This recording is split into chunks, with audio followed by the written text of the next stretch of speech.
Darkside. We are going to do our show for you live. We are going to be able to watch the episode so we get to see how well our podcast works. If you've never seen this show before, both ways. Never seen Tales from the Darkside, the seminal 80s horror anthology series, or Transmissions from the Darkside. We're going to start recording. Well, I'm already recording because I've got to capture my golden voice as much as possible. You sound great. Thanks, you do too. Thanks. I'm Matt, this is Matt, and this is Jen. We're so excited that you're here, and we're excited to be at Snow Day. We are a sponsor of Snow Day as well. So if you're out there in the audience tonight being like, I want to do this show, there's two ways.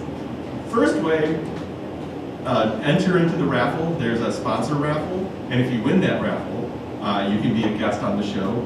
Or, once the raffle is completed, talk to one of us.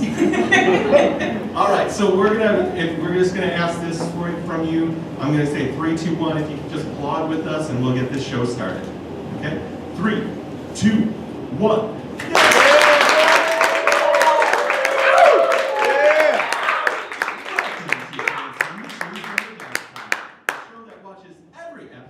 Seminal 80s horror anthology show, Tales from the Darkside, and reports it back to you. I'm Matt Ross. With me is Jen Hansen and Matt Rose. How's everyone doing today? Woo! Doing so good. Ow! Matt. Ow! We are at Snow Day, live in the Go Comedy Improv Theater. Woo! Woo! Yes! Is there some jazz cats? Yeah. I have some poetry to deliver later. Oh my goodness, if you've never heard the show before, what we do is we watch an episode of the anthology horror television show, Tales from the Darkside. If you don't know what that is, think of the Twilight Zone and or Black Mirror and how every episode is different. Tales from the Darkside did the same thing, just with words, effects, and budget. Yeah. Today's episode is called Baker's Dozen. Based on title alone, we guess what the episode is about. So who would like to go first? I'll go first. All right. Baker's Dozen.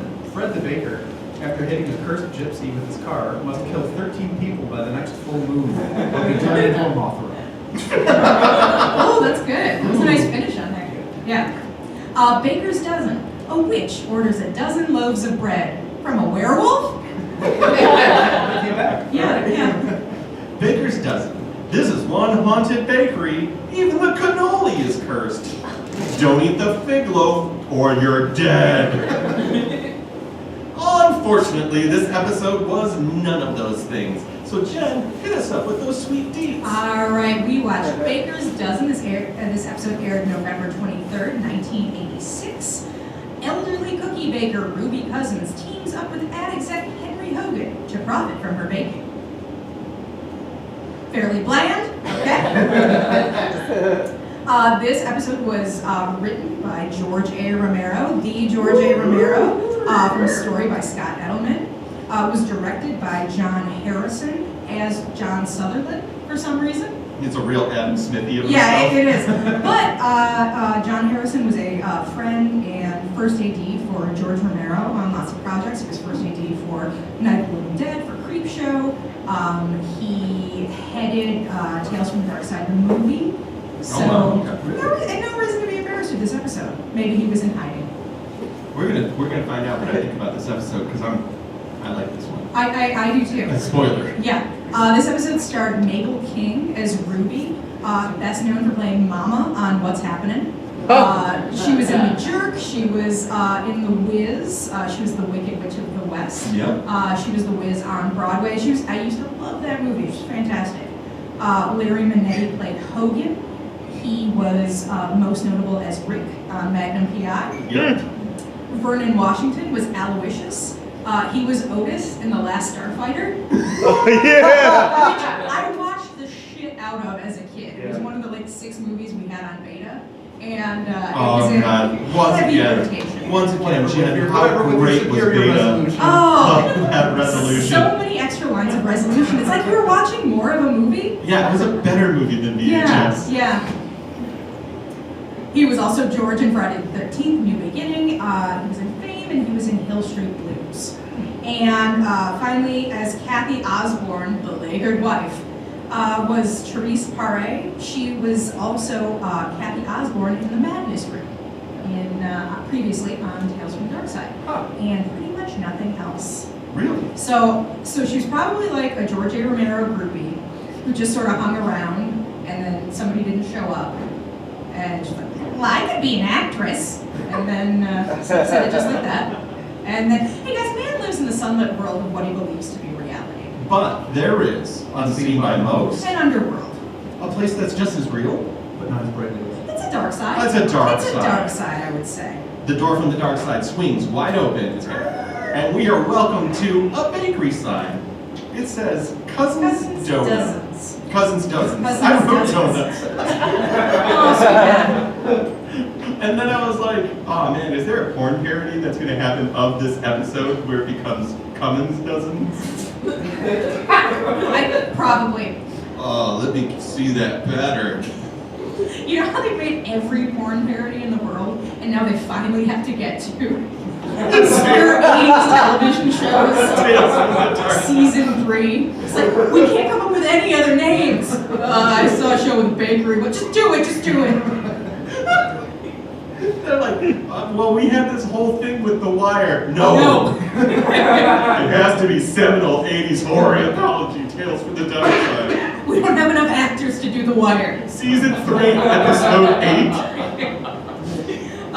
We start with a beat-down, drunken old man in a bakery who is just really going on like he's working on a chain gang. This man, his name is Aloysius, we find out later. He is, when they're like, oh, a derelict, that's him. He's like, DTs, he's a mess. He's shaking, and he's muttering to no one. He's like, that woman's not gonna help me. It's natural, but he's carrying like 6 cookies. So I understand that, you know, I don't want to go on a tirade against the elderly. I'm sure the guy's tired, but It's not really busting his ass. it's too bad. I mean, it was.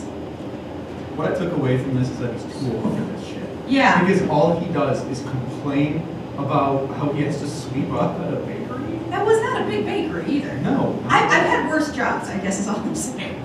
Gotta cut these corners, all this flour everywhere. I'm too old for this shit. Murtaugh. Look, Riggs, I can't do it. What if there was a bomb in that toilet in that bakery? That's probably, if the episode was 40 minutes, we would have gotten the rest of that a bit better. So. All of a sudden, we hear some sweet, mysterious music.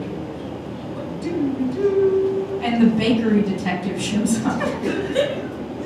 A man shows up at the door in a trench coat, like with the collar turned up, and he can only be, as far as I can tell, the bakery detective.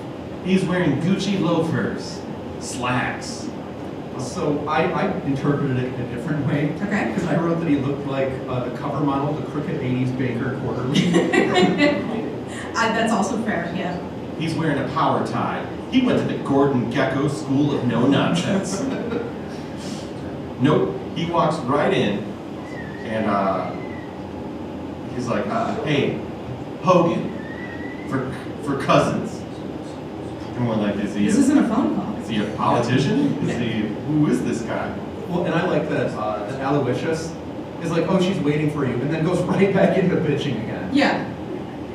So Hogan has to, at this point, be like, this business meeting is not going to go well, as I have walked into the dankest, dustiest bakery I can find, and was He's been there before, though. That's the thing, is he goes there all the time. Yeah, he thinks it's a gold mine. Yeah, and Well, lets us know, by because there's no uttering one the- else in the room. Yeah. This place is a gold mine.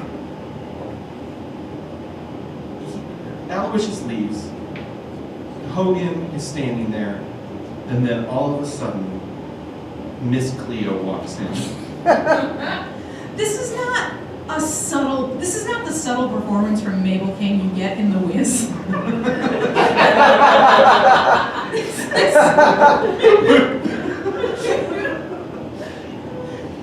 She walks in, and we find out they're in Louisiana. We find out that we're Yeah. We're in New Orleans. Nolens. Nolens, yes. We are in Zataran's country. And here comes Lady Zataran. Lady Zataran herself. There's a second line behind her. Everything's going great. And this room might as well be made of gum for all the chewing of scenery that she is doing. She's having a ball though. I loved her in this. Yeah, but her performance is not subdued. It's No. Oh God! You walk into my bakery? Oh, my cookies are magic. I don't know how they fit her performance into 22 minutes. I'm gonna take regular words And make them more interesting. Cookie. It's a question and a command at the same point. Hogan is going in for the hard sell. He's opening up an ad agency, and he's like, hey, I want to be the guy who's back in this bakery, because then all of a sudden they start listing some of the cookies that they have at this bakery. Shortbread painkillers. I have one of those. My headache goes away. Peanut butter tranquilizers. I eat one of those. I'm out like a light. Oatmeal bodybuilders. I think I worked out for a week. I'm swole as fuck. Okay, this does not seem like a great business model for an ad agency. Hey, I like that lady's cookies. I'm gonna advertise them and make $1 million. No, remember, million or possibly billion. Yeah. Is that how money works? Okay. I'm gonna draw a picture of a lady and her cookies. And then misspell some. And then misspell some words on it, as we'll get to in a minute. So his pitch to Miss Cousins is, I'm going to do all your advertising.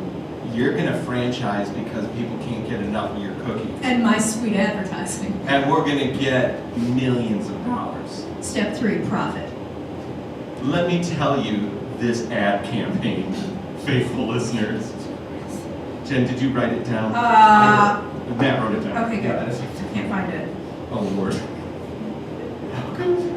Cousins Dozens, little brown bags full of country sunshine to help you cope with city life. No, when we saw the sign, was it country or It was county it was life. county life. Okay. Well, I would need something to help me in county life. Yeah. Well, can we read that one more time? Because, I mean, that slogan just stays with you that I forgot it the moment I heard Oh, it. it's like a jingle, yeah.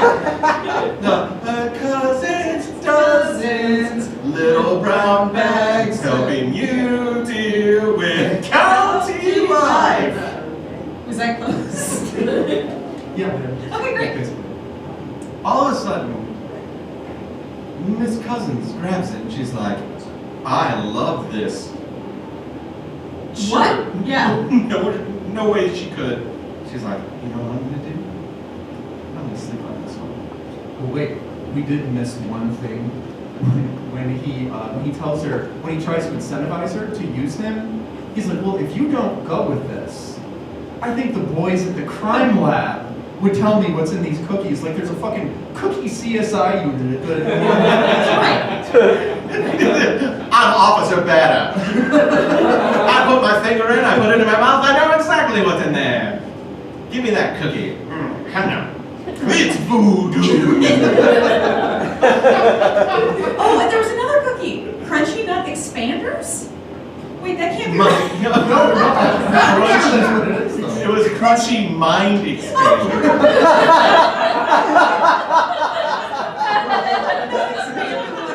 Do you want your balls to be enormous? My face split every time I have one, but I love it. My wife thinks it's great. And it's a cool party trick. More nuts, please. All right.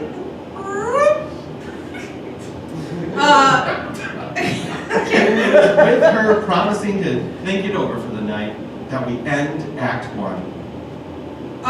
Yes. Well, so he leaves, and the husband, Aloysius, walks by one more time, and she's just railing on him They said, well, I didn't think he was the husband. I thought he was the dad. Oh, really? Yeah. I thought he was the dad after, but at this moment I thought, Oh. maybe like a May September romance. Okay, Kinda 2 like- episodes ago, Yeah. the husband was 50 years older than the wife. Literally, the actor was 50 years older. Still mad about it. So she walks back to the kitchen. She is bitching up a storm at Aloysius being a kitchen rat. She's gonna think on it, and Aloysius gives Hogan a bag that's right. of secret cookies, a bag of gingerbread cookies. Right. So one of the things about Cousins Dozens is that they sell 12 different kinds of cookies, and that's when All of them Aloysius- imbued with a magical property. Yeah, and that's when Aloysius informs us, but Baker's Dozen's 13, and then that's when he hands him what's supposed to be a bag of 13 giant cookies, and it looks like there's maybe one cookie in this bag. Like, this show does not understand how volume works. No, these cookies might as well have been like human sized. Because it's a gingerbread man. Yeah. And he pulls one out, and that looks about like all that's in the bag. Yeah, seriously, there's supposed to be 12. 12 of them in there. Do you think the property master kept making cookies and the director was like, a little bit bigger? It's gonna show up just because he wanted to keep eating the gingerbread. Well, Yeah, I don't think they had craft services. No. Probably. it's the only thing I had to feed the cast. Look, we're 3 days over on this shoot. Why is that? No idea.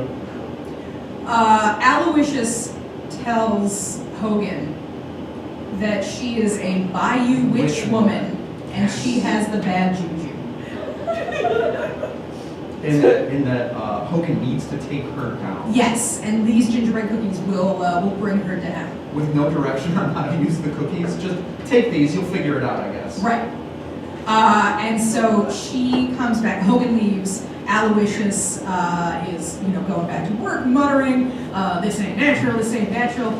She comes back out and says, "You idiot! He's not going to use them against me. He's gonna feather his own nest. Yeah." And while she's berating Aloysius, she's kneading a hunk of dough like it's a voodoo doll, and she's making Aloysius, twitch and fall over. And contort. And Contort. everything. Writhe in pain. Yeah. Finally, she makes the dough. She keeps calling him a kitchen rat. She shapes the dough into a rat, and he turns into a rat. Well, so while she's doing that, that's when we find out that he left her and her mother to chase moonshine, and that he left them with, I think, 3 pennies. Oh, I missed all of that. There was so much screaming and Yeah. grunting. Well, there was so much screaming about how this ain't natural, Yeah. and that he's a kitchen rat. It's Yeah. kind of hard to pick up. Lady Cousins laughs as if the funniest jokes in the world were told, but there's no one else in the room. It's Well, such there's a a rat. There's a rat. And she's like, "You're a rat." How much more time do we need to film? It's like Eddie Murphy in Trading Places when they're on the train, combined with Jabba the Hutt. Yes, that was it. Yeah. Not a subtle performance. And that's Accurate. the actor. Yes. Can we talk about that dough that she's kneading for just a few more moments? Yeah. So it's a piece of gingerbread dough, and when she has it, it looks very much like a cylinder with pinched edges. Looks like a turd, guys. It looks like a turd, but she's working one end of the dough into sort of A mushroom top. a mushroom head shape that at one point I turned to Matt and I said, "It's not a dick, right?" It's clearly a Yeah, it's dick. clearly a dick. Absolutely. Yeah. Okay. Alright, then she's gonna fuck that dough, I guess. No, she's just That's off gonna. camera. Nope, she's just gonna Oh, it's a rat. Alakazam It's a rat. rat. Okay, alright, thank God. Never happier to see a dough rat. What if it was just a phallus? And then you look over and Aloysius is a loose penis on the floor. Just like, ooh. This episode is dark. And then a customer walks in. And he's like, "Oh, I heard about these Never mind. I heard about these nut expanders. What the what?"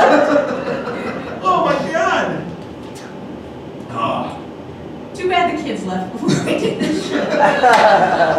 All right, we have an act break. We'll be back with more transmissions from the dark side after this. We're not going to leave here. Stay right here. And we're back. We're back to a Tennessee Williams play. This is a suburban living room. A wife in a Crowley's nightgown who walks down carpeted stairs that came from someplace that sold carpet in Michigan. Hogan is sitting down, throws himself down on the couch, frazzled, having a drink. Well, a drink of coffee. I want to put that out there. He wasn't having an alcoholic beverage. Mhm. He has a mug, and he takes one of the cookies out, and that's when Helen walks down the stairs. So you finally decided to come home. Go back to bed, Helen. Who are you seeing? Was it Marlene, your secretary? I hear you talking on the phone to her the way you used to talk to me. Helen, I'm getting really agitated with you. You don't pay attention to me in my silky robe and my curled hair. Papa, where are I? Where are I? Go back to bed, Jebediah. Your father loves you. He just has a funny way of showing it. Okay, I'll play with some glass. Menagerie. His first line to his wife is "Go back to bed, Helen." So this is a real Stella Doro breakfast treat situation. This is a real, like, we're just a day away from murdering each other. He takes out the cookie while she is bitching and moaning by the window, and dips it into the coffee. Helen drops like a sack of flour. Screams. He stands. Rick, wondering where TC is, runs over to his wife and he's like, "What's wrong? What's wrong?" And she's Well, like, hold on. Run is a bit generous. He What's slowly the matter moves with you his way now? He irritatedly gets up, looks at the woman the husk of the woman that he used to love, Why aren't you sleeping yet? wonders why she's still there, and other such misogyny. I've never felt such pain in my life. It was like my foot was being dipped into a hot cup No, of the coffee. head, because he put the head in Oh, that was first. the foot. I thought it was There her was a legs. leg. Oh, well. Yeah. No, he does the leg later. Oh, I okay. think he did the head at first. It was like some part of my body was being dipped into a hot cup of coffee. Well, and you can see him slowly work it out. Wait a minute. The nut expanders make your nut big. Yeah, sure. The Toll House happiness makes you happy. The painkillers take away pain. These voodoo gingerbread men must do something. What do these voodoo gingerbread men? Dunk, Ah! She screams. dunk, dunk. Ow, ow!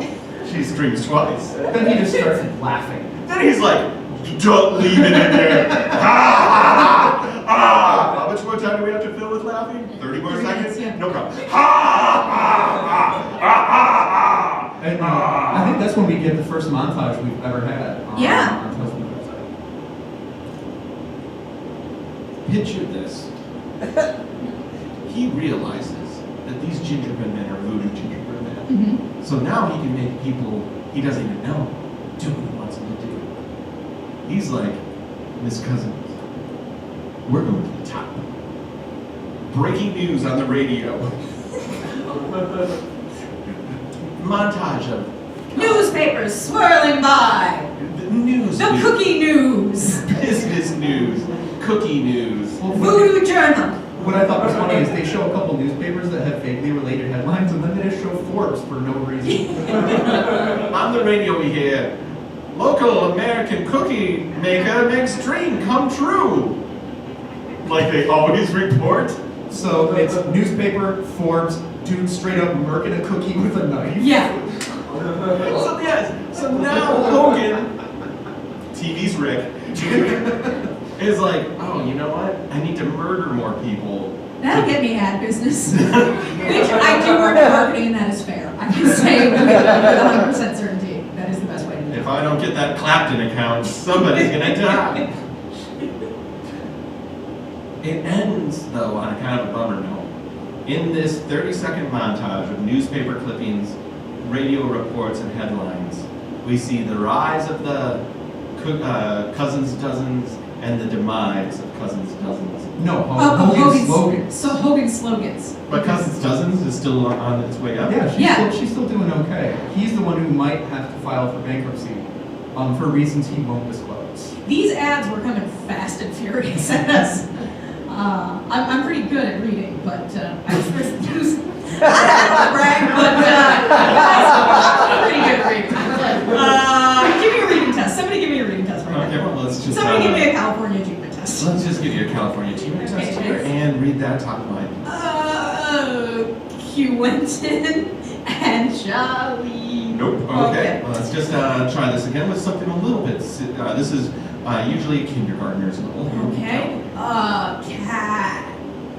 All right. So here's the thing. You read as well as our president. Oh, great. Oh, yeah. Take that politics. Take that politics. We don't care who we're upsetting. Oh, we're only in the safest place on earth. We're really sticking it to the right tonight, baby.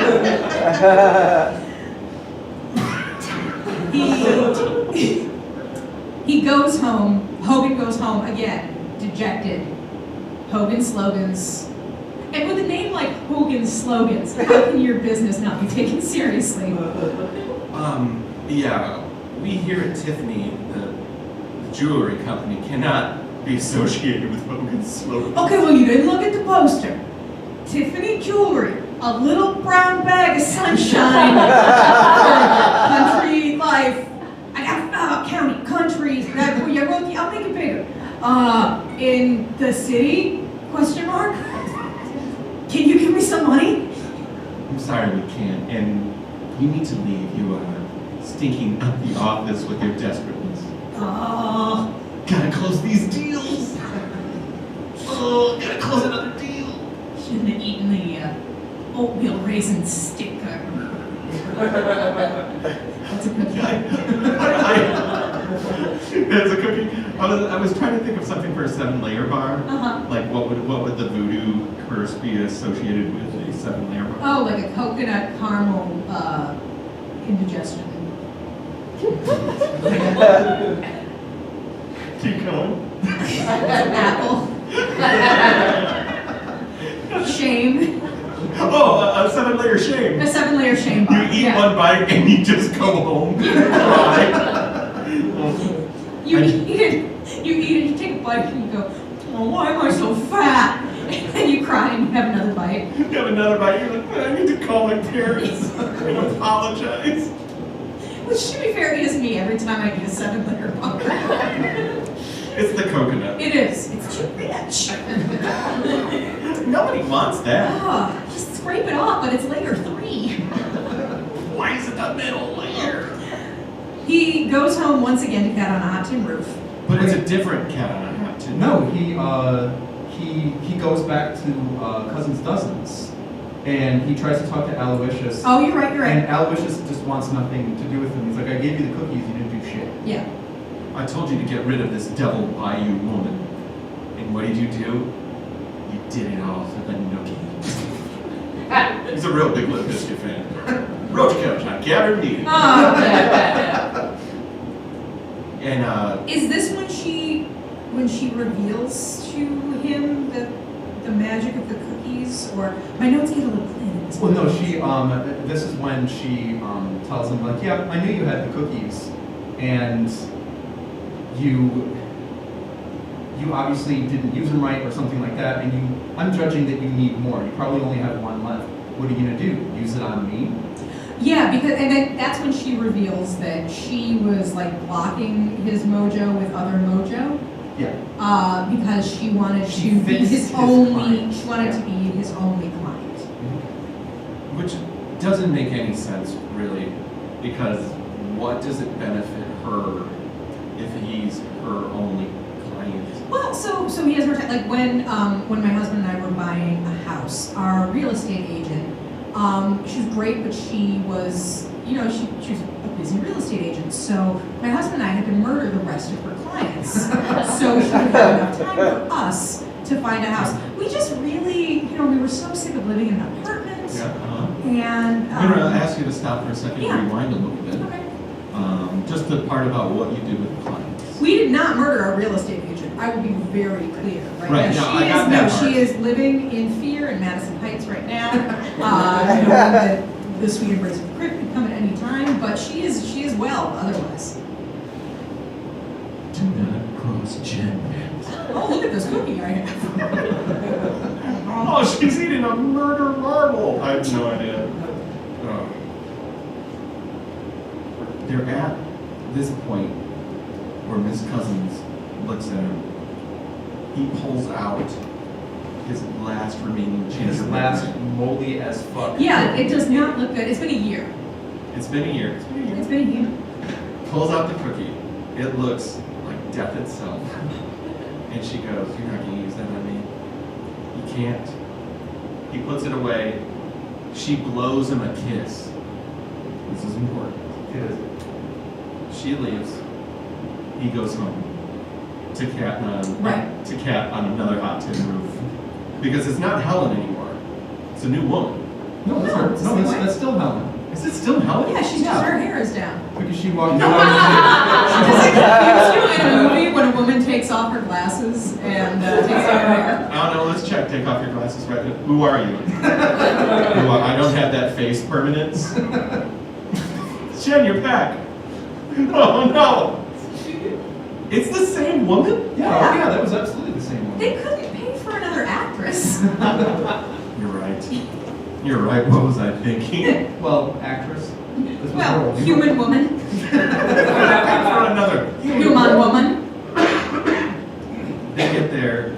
She walks down the stairs with a pint glass full of Scotch, bourbon. yeah. It's after midnight.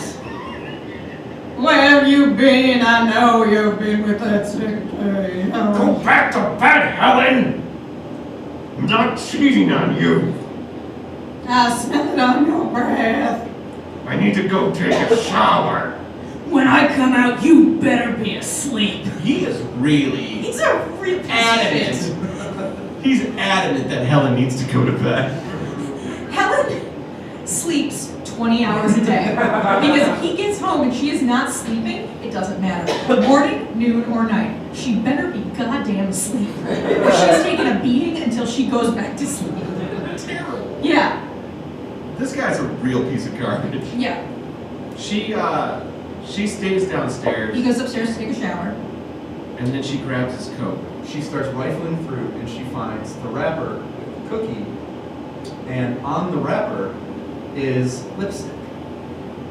That's not my color. I would never wear this color.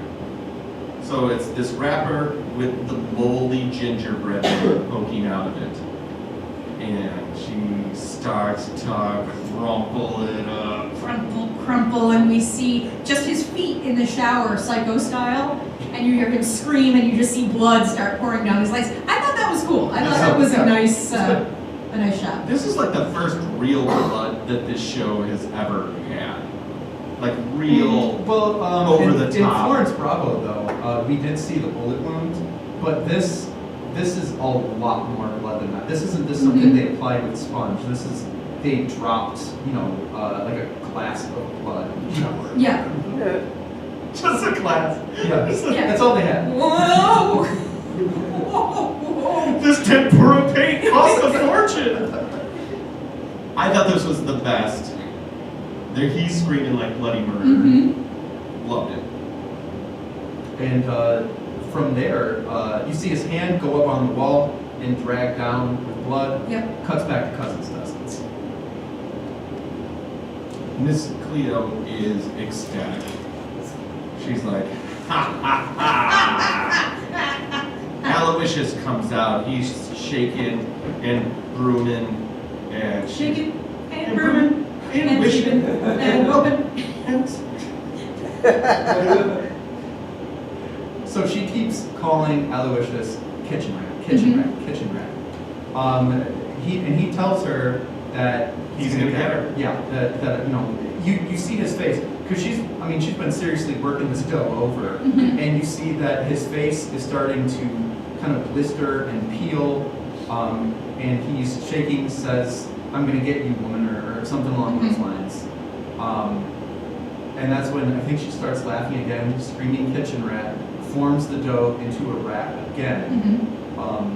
They're probably in this scene is at least 2.5 minutes of laughing. Yeah. Because she'll do something, laugh, he does something, laugh. She's delighted. She's having a good time. If She nothing really likes else. her own jokes. Yeah. She's also like, this paycheck is amazing.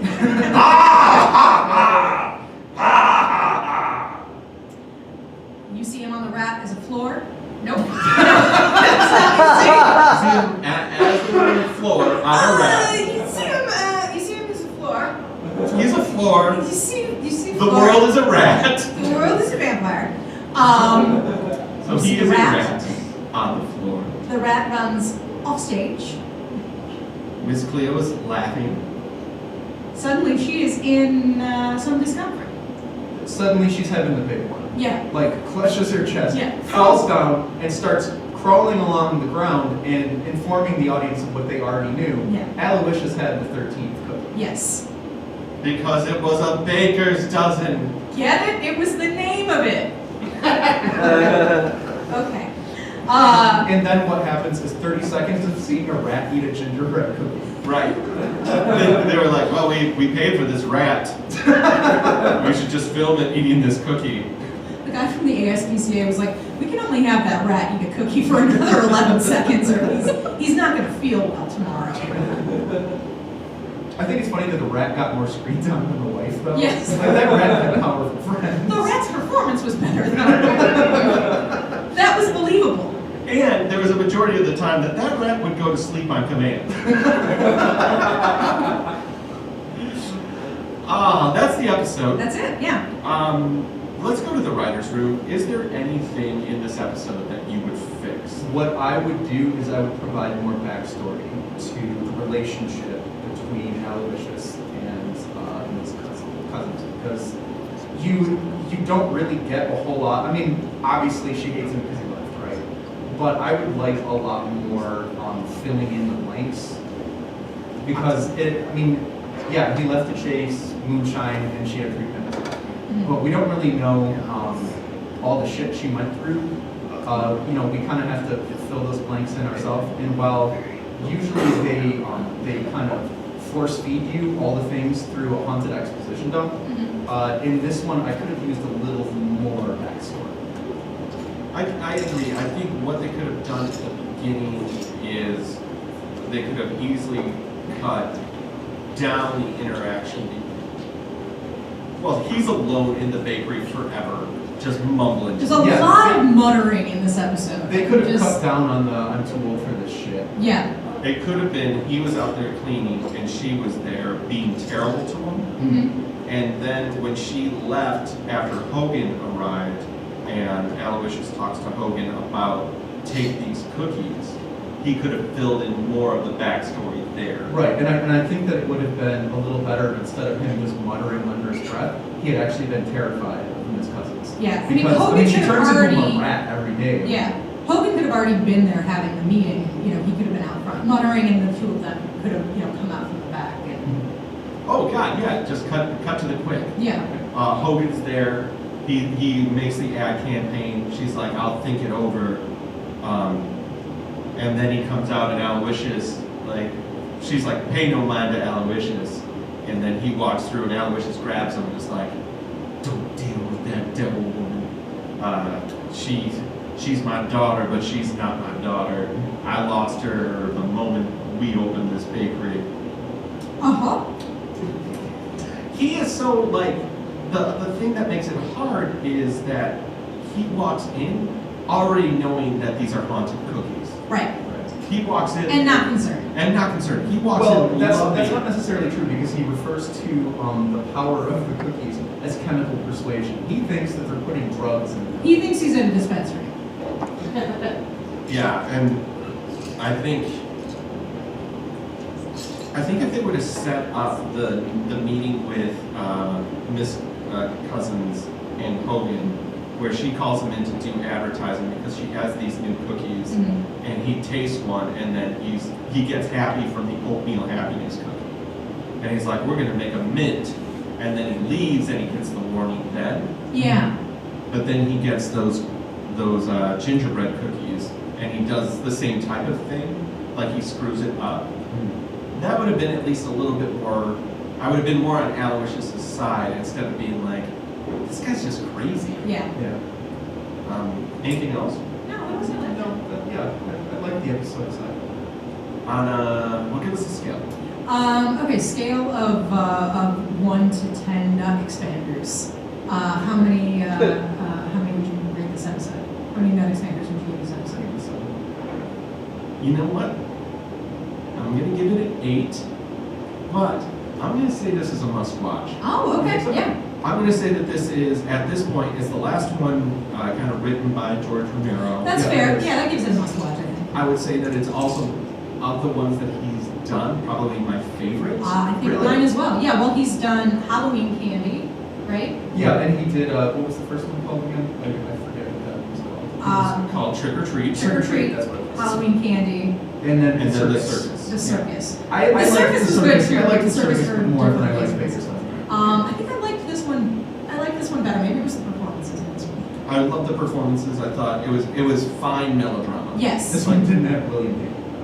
No, but it. That's true.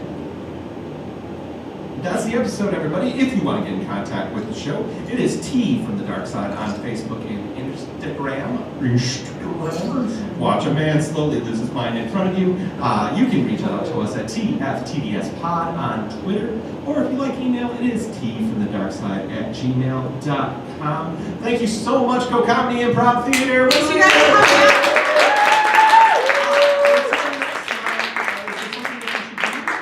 Try to enjoy the daylight. Try to enjoy the daylight. Bye, everybody.